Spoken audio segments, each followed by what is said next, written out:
Hi everyone. Today we are going to continue the fourth module, Feminism and Queer Theory. In our first class we covered feminism and its three waves. Next topic is gynocriticism. Gynocriticism, a concept introduced by Elaine Showalter in Towards a Feminist Poetics. Elaine Showalter is an American literary critic, teacher, and founder of Gynocritics, a school of feminist criticism concerned with women as writer, with the history, themes, genres, and structures of literature by women. Through this gynocriticism, Elaine Showalter proved that woman can become a writer. She can write history, themes, genres, and structures of literature. What is gynocriticism? Gynocriticism refers to a kind of criticism with woman as writer or producer of textual meaning as against woman as reader. Being concerned with the specificity of women's writings. Women's writing is known as gynotexts. You should study these terms well. It is very important. Being concerned with the specificity of women's writings and women's experiences. It focuses on female subjectivity, female language, and female literary career, and attempts to construct a female framework for the analysis of literature. Gynocriticism focuses on female subjectivity, female language, and a female literary career. Its main attempt to construct a female framework for the analysis of literature. That's why they gave importance to female subjectivity, female language, and a female literary career to construct a female framework. Gynocritics are primarily engaged in identifying distinctly feminine subject matter in the literature written by women. At first, gynocritics started to identify feminine subject matter in the literature written by women. If the literature written by women, then only they would get the truth. That's why they started to identify the feminine subject matter at first. What are the feminine subject matter? Domesticity and gestation. Domesticity means family life. Gestation means as the time between conception and birth. So gynocritics started to identify feminine subject matter in the literature written by women. They also tried to uncover the history of female literary tradition, depicting that there is a feminine mode of experience and subjectivity in thinking and perceiving the self and the world, and specifying traits of woman's language, a distinctively feminine style of speech and writing. Gynocritics identified feminine subject matter written by women. They also tried to find the history of female literary tradition, find out the feminine mode of experience. They also specified traits of women's language to understand feminine style of speech and writing. Now we are going through the gynocritical texts. Some of the gynocritical texts include Patricia Mayer Spacks, The Female Imagination, Ellen Moore's Literary Women, Elaine Showalter's A Literature of Their Own. Sandra Gilbert and Susan Gubber's The Mad Woman in the Attic, which elucidates the anxiety of authorship that arises from the notion that literary creativity is a special male privilege, and it is this anxiety that creates a counter figure for the idealized or perfect woman. The Mad Woman, example, on Bertha Rochester in Jane Eyre. Gynocriticism was criticized for essentialism. Patricia Mayer Spatz, The Female Imagination, Literary Women, A Literature of Their Own, The Mad Woman in the Attic. All these are some of the examples of the gynocritical texts. When we go through the novel The Mad Woman in the Attic, it deals with the two models of representing women as angels or monsters and claims that the mad women characters of the Victorian novelists are symptomatic of the psychic tension that the authors experienced. They examine Victorian literature from a feminist perspective. Next, I want to speak about Elaine Showalter's very famous work, A Literature of Their Own. Through this work, Elaine Showalter describes 3 stages in the history of women's literature. Also proposes a similar multi-part model of the growth of feminist theory. Let's go through the Elaine Showalter's 3 phases of feminism. First phase is the feminine. In this phase, women writers imitate men. They don't have their own identity. They are just imitating men writers. The second phase is feminist. From the word itself, you can connect the phase. Am I right? The second phase is feminist. In this phase, women advocated minority rights and protested. In this phase, women writers are very strong. They have their own identity because they are advocating minority rights and protested. Third phase is female. The focus is now on women's texts as opposed to merely uncovering misogyny in men's texts. Misogyny, have you remembered the term misogyny? In our first class, we went through the term misogyny. Misogyny means hatred of woman. In this last phase, it is female phase.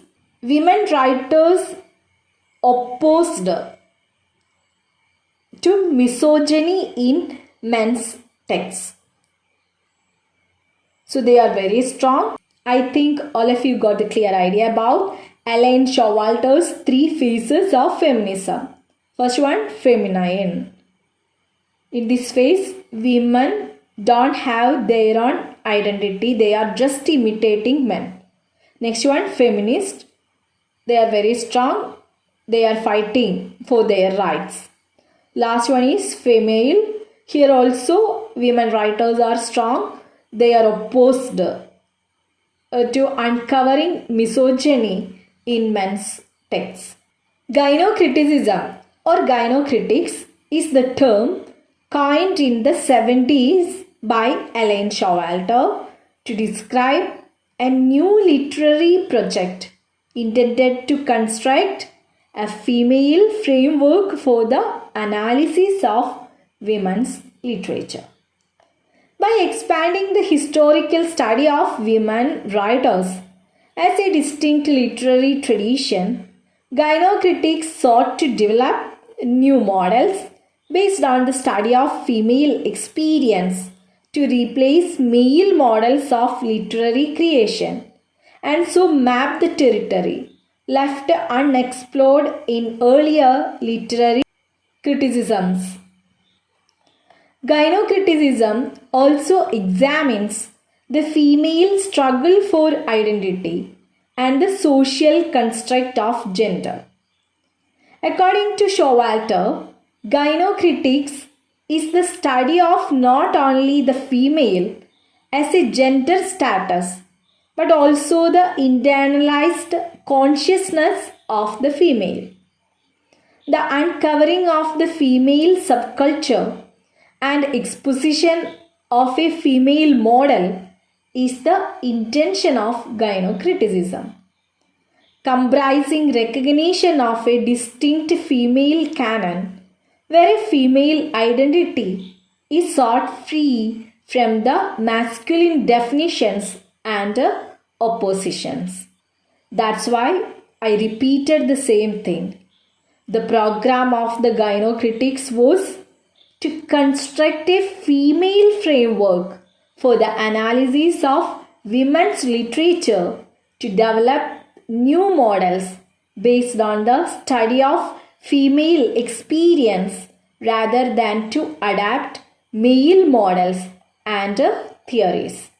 A-line Showalter വളരെ ശക്തമായിട്ട് മുന്നോട്ട് വെച്ച ഒരു കൺസെപ്റ്റാണ് ഗൈനോക്രിറ്റിസിസം. ആ ഗൈനോക്രിറ്റിസത്തിൻ്റെ ഏറ്റവും വലിയ ഉദ്ദേശം എന്ന് പറയുന്നത് തന്നെ സ്ത്രീകൾക്ക് വിമൻസ് ലിറ്ററേച്ചറിൽ സ്വന്തമായൊരു ഫ്രെയിം വർക്ക് ഡെവലപ്പ് ചെയ്യുക എന്നുള്ളതായിരുന്നു. അതിനു വേണ്ടിയിട്ട് അന്ന് നിലവിലുണ്ടായിരുന്ന മെയിൽ മോഡൽസിനെ റീപ്ലേസ് ചെയ്തുകൊണ്ട് സ്ത്രീകളുടേതായിട്ടുള്ള ലാംഗ്വേജിനും സ്ത്രീകളുടേതായിട്ടുള്ള സബ്ജക്റ്റിവിറ്റിക്കും കൂടുതൽ ഇമ്പോർട്ടൻസ് നൽകിക്കൊണ്ട് പുതിയൊരു രൂപം വിമൻസ് ലിറ്ററേച്ചറിന് നൽകുക എന്ന ഒരാശയമാണ് ഗൈനോക്രിറ്റിസിസം എന്ന പുതിയ കൺസെപ്റ്റിലൂടെ എലൈൻ ഷോവാൽട്ടർ മുന്നോട്ട് വെച്ചത്. അതിലവർ വിജയിക്കുകയും ചെയ്തു. Next I want to introduce French feminism. The term French feminism is a construct that appeared in Anglo-American scholarship in the late 1970s and early 1980s and has since often been used to refer to a specific trio of theorists: Elena Cixous, Lucy Irigaray, and Julia Kristeva. However, as the material feminist writer Christine Delphi points out, French feminism is not feminism in France. Feminists in France don't need to call their feminism a particular name any more than American feminists call theirs American feminism. You don't forget that the term French feminism is appeared in the late 1970s and early 1980s. This term was introduced by trio of theorists. Who are they? Elena Cixous, Lucy Irigaray, and Julia Kristeva. They introduced the term French feminism. The next term connected with French feminism is écriture féminine. Écriture féminine is a term coined by Elena Cixous in The Laugh of the Medusa.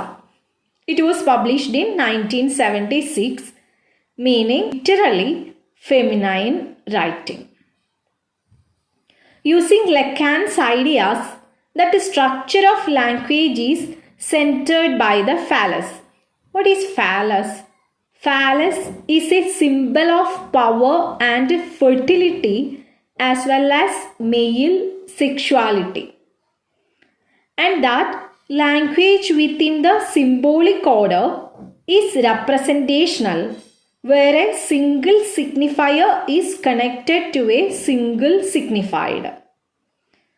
Cixous argues that the subject position of woman or the feminine is the margins of symbolic and thus less firmly anchored and controlled by the phallus.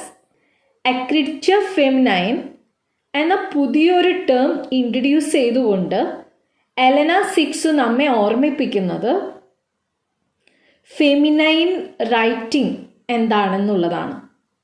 The laugh of the Medusa എന്ന അവരുടെ famous ആയിട്ടുള്ള വർക്കിലാണ് ecriture feminine എന്നൊരു term introduce ചെയ്യപ്പെടുന്നത്. തീർച്ചയായും ഈ ഒരു ecriture ഫെമിനൈനിലൂടെ സിക്സു ആഗ്രഹിക്കുന്നത് women's writing it should be less controlled by the phallus.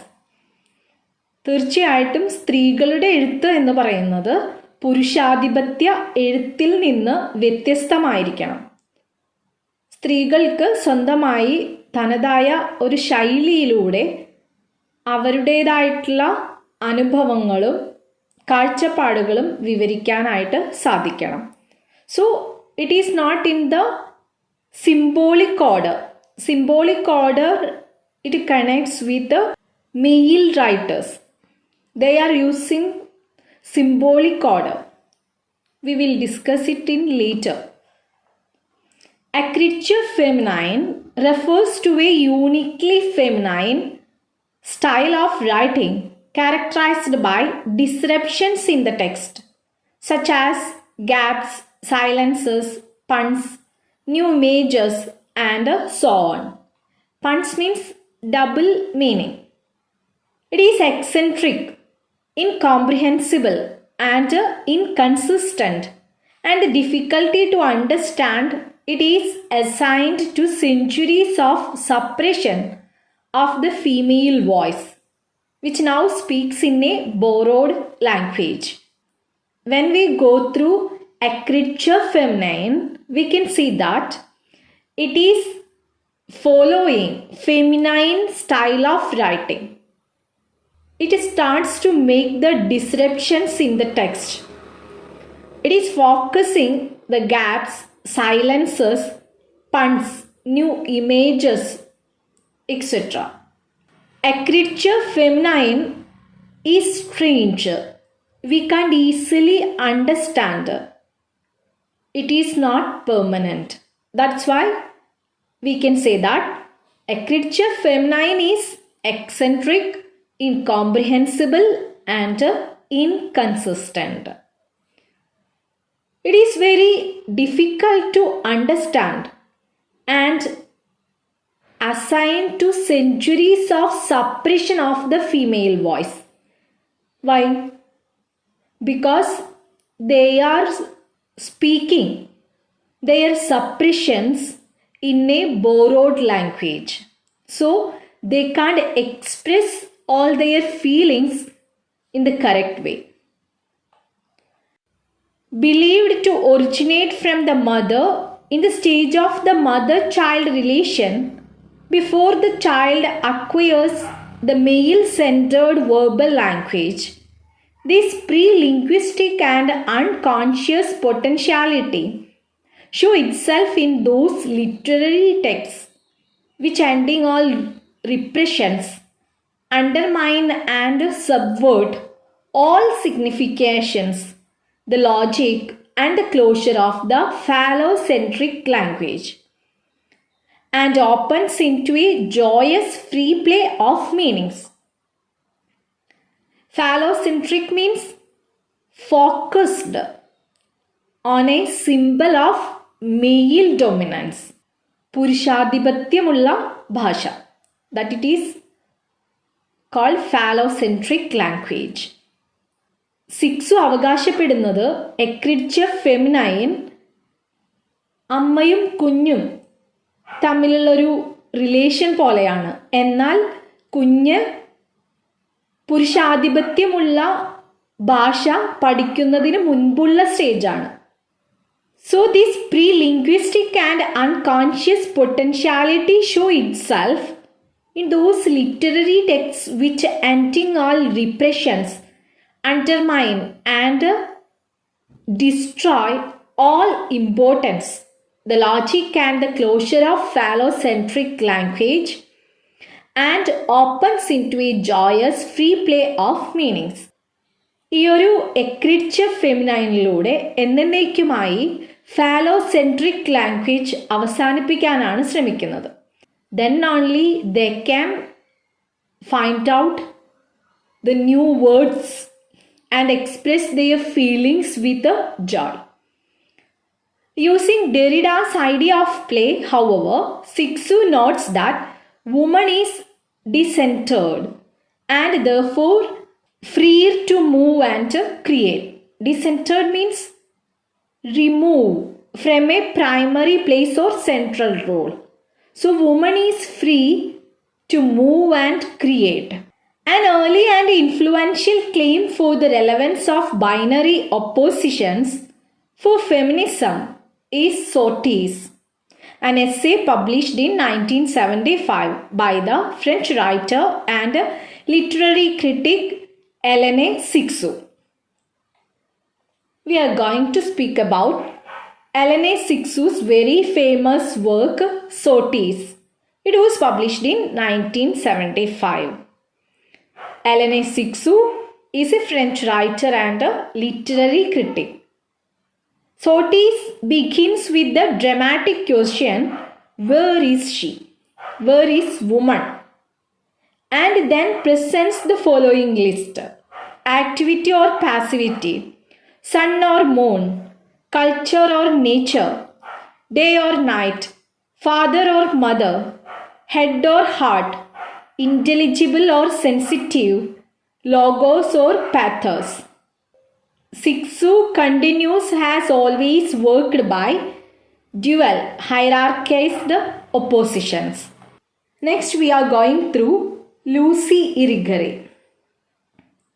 I think all of you remembered well. The term French feminism was introduced by trio of theorists. We already discussed about Hélène Cixous. Next, Lucy Irigaray. Lucy Irigaray suggests a woman's writing which avoids male monopoly and the risk of appropriation into the existing system. Women's writing draws not upon the monolithic phallus but upon the diversity, fluidity, and multiple possibilities inherent in the structure and function of female sexual experiences. Women's writing, it is avoiding male monopoly. It is not monolithic. It is not consisting of one piece like male writing or phallus. We can see the diversity, variety of thoughts in women's writing. It has diversity, fluidity, and multiple possibilities. All these are inseparable in the structure and functions of female sexual experiences. So we can see that Lucy Irigaray has also the same opinion. Écriture féminine brings a new concept in women's writing. Next we are going through Julia Kristeva. Julia Kristeva also introduced the concept of chora. Have you heard about chora? Hélène Cixous introduced the term écriture féminine. Like that, Julia Kristeva introduced the concept chora. It is the earliest stage in your psychosexual development. It is 0 to 6 months. It is happening in between 0 to 6 months. In this prelingual stage of development, you were dominated by a chaotic mix of perceptions, feelings, and needs. You did not distinguish your own self from that of your mother or even the world around you. Rather, you spend your time taking into yourself everything that you experienced as pleasurable without any acknowledgement of boundaries.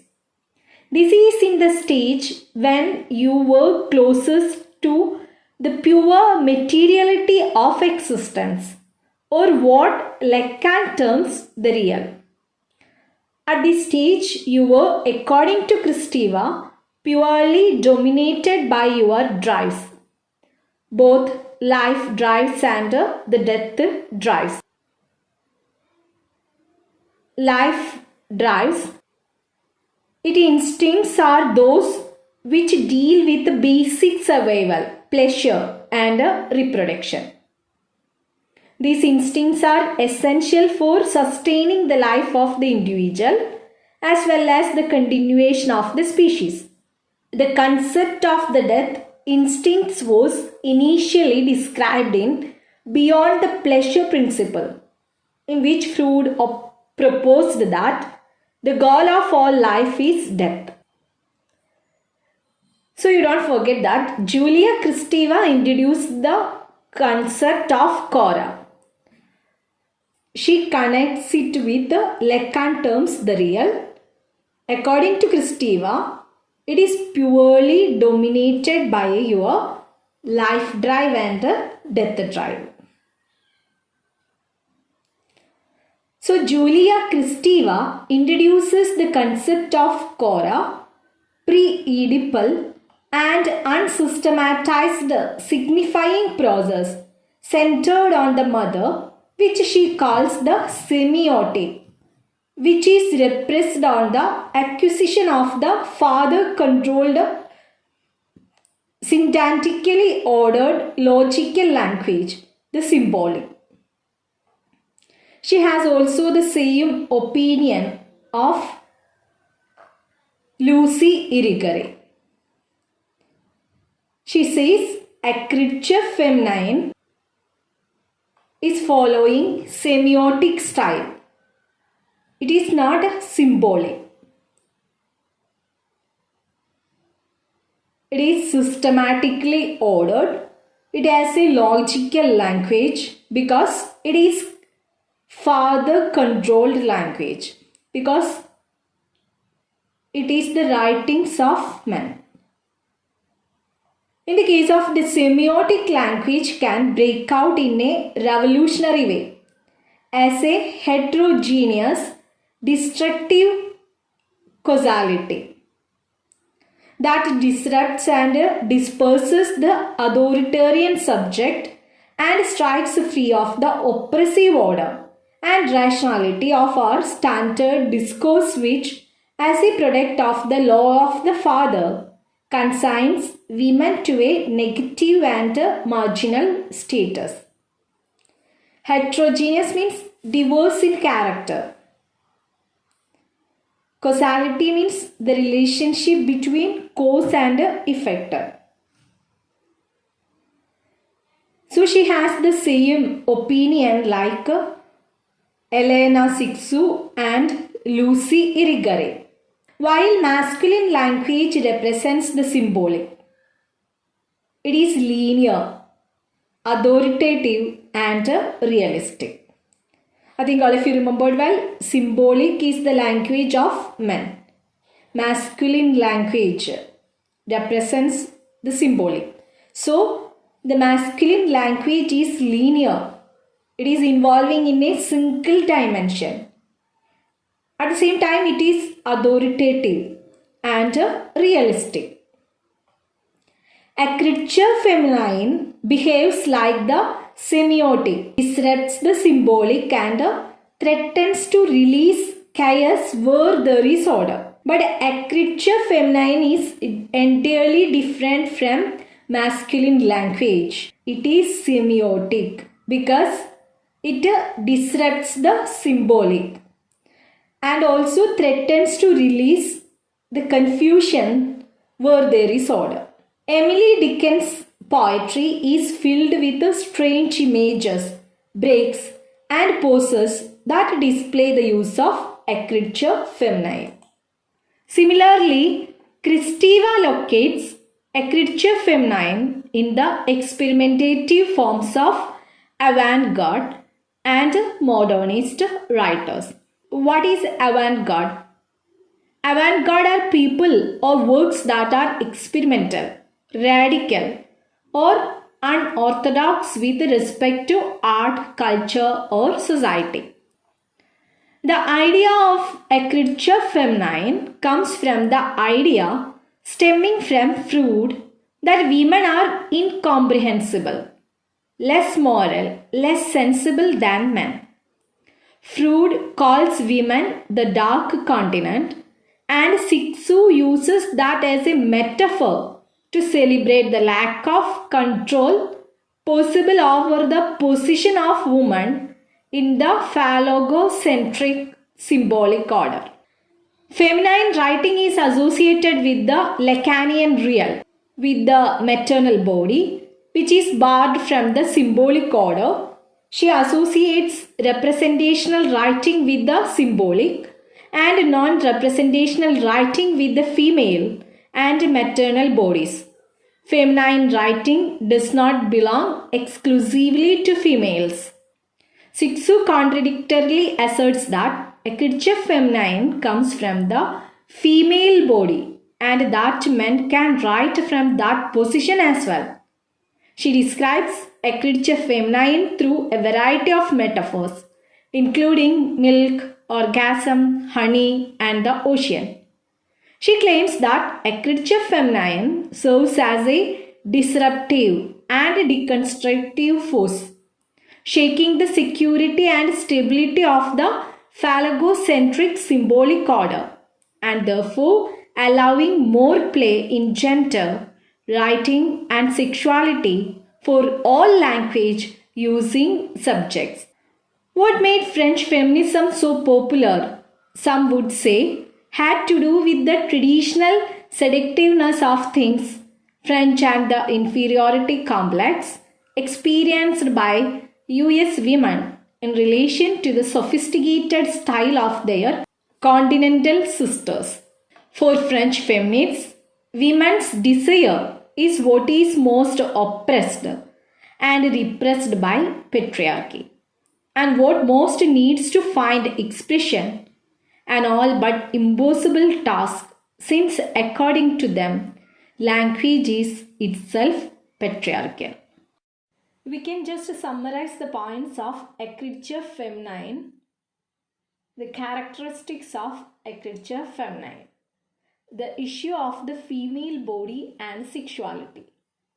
As just quoted, Sixu believes that the expression of female sexuality in literature is essential in order to break the deadlock of masculinist writing. Besides, she argues that the subject of female sexuality has always been repressed by men and should therefore be a starting point for a new female discourse. Her appeal to find a language that can speak the body means that women should start to contemplate their relationship to their body. They should orientate towards the multiple sexual impulses of their body to find a liberating way of writing. In today's class, we went through only two terms. First one is gynocriticism. The next one is French feminism.